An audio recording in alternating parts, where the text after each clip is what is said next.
ಪ್ರಸ್ತುತ ತಾಮ್ರಶಾಸನದ ವಿಶೇಷತೆ ಏನು ಅಂತ ಹೇಳಿದ್ರೆ, ಒಂದನೇ ದೇವರಾಯನ ಪಟ್ಟಾಭಿಷೇಕದ ದಿನಾಂಕವನ್ನು ಒದಗಿಸ್ತಕ್ಕಂಥದ್ದು ಈ ತಾಮ್ರಶಾಸನದ ಬಹಳ ಮುಖ್ಯವಾಗಿರ್ತಕ್ಕಂಥ ಒಂದು ವಿಷಯ.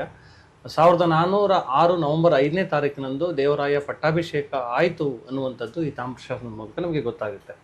ತನ್ನ ಪಟ್ಟಾಭಿಷೇಕದ ಪ್ರಯುಕ್ತ ಅದರ ಸ್ಮರಣಾರ್ಥವಾಗಿ ದೇವರಾಯ ಮುಳುಬಾಗಿಲು ರಾಜ್ಯದಲ್ಲಿದ್ದಂತಹ ಒದೇನಾಡು ಸ್ಥಳಕ್ಕೆ ಸೇರಿದಂತಹ ಗುಡಿಪಲ್ಲಿ ಮತ್ತು ಅದರ 2 ಉಪಗ್ರಾಮಗಳಾಗಿರ್ತಕ್ಕಂತಹ ರಾಜೇಂದ್ರಮಾಡ ಮತ್ತು ಉದಯಪಲ್ಲಿ ಎನ್ನುವ ಗ್ರಾಮಗಳನ್ನು ಸೇರಿಸಿ ದೇವರಾಯಪುರ ಅಗ್ರಹಾರ ಎನ್ನುವಂಥ ಅಗ್ರಹಾರವನ್ನು ಮಾಡಿ ಅದನ್ನು 61 ಜನ ಬ್ರಾಹ್ಮಣರಿಗೆ ದಾನ ಕೊಟ್ಟಂಥ ಉಲ್ಲೇಖ ಈ ತಾಮ್ರಶಾಸನದಲ್ಲಿ ಸಿಗ್ತಾ ಹೋಗುತ್ತೆ.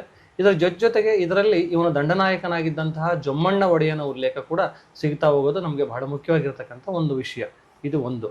ಎರಡನೇದಾಗಿ ಇವತ್ತಿಗೂ ಕೂಡ ನಾವು ಆ ಗುಡಿಪಲ್ಲೆ ಎನ್ನುವಂಥ ಗ್ರಾಮ ನಮಗೆ ಕೋಲಾರ ಜಿಲ್ಲೆಯಲ್ಲಿ ಇರೋದನ್ನ ನಾವು ಗಮನಿಸಬಹುದು. ಅಲ್ಲಿ ಒಂದು ಕೇಶವ ಮತ್ತು ಜನಾರ್ದನ ದೇವಸ್ಥಾನ ಇರ್ತಕ್ಕಂಥದ್ದನ್ನು ಕೂಡ ನಾವು ಕಾಣಬಹುದು. ಆ 2 ದೇವರುಗಳ ಉಲ್ಲೇಖ ನಮಗೆ ತಾಮ್ರಶಾಸನದಲ್ಲಿ ಇದೆ.